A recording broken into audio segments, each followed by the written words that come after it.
Dah beli camping bag tapi tak tahu cara nak tutup? Korang kena tengok video ni sampai habis. Jom Ali tunjuk cara nak tutup kita punya camping bag ni. Akak Abang kena ikut step yang Ali tunjuk ni tau. First, Akak Abang terbalikkan dulu Akak Abang punya katil ni.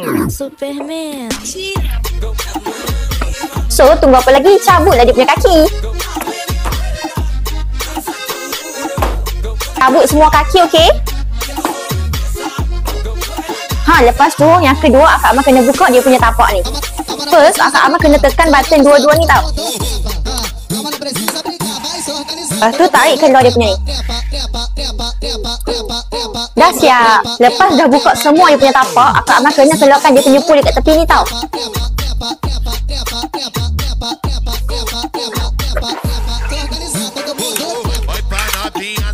Jangan lupa lipat.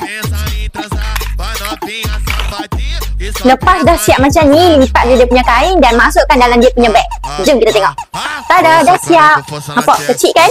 So kalau Akak Abang berminat, jangan lupa klik dekat beg kuih dekat bawah sekarang tau. Yang mana yang kawan-kawan Akak Abang yang tak reti lagi cara tutup, jangan lupa send video ni dekat dia, okey? Bye bye, see you dekat next video dia.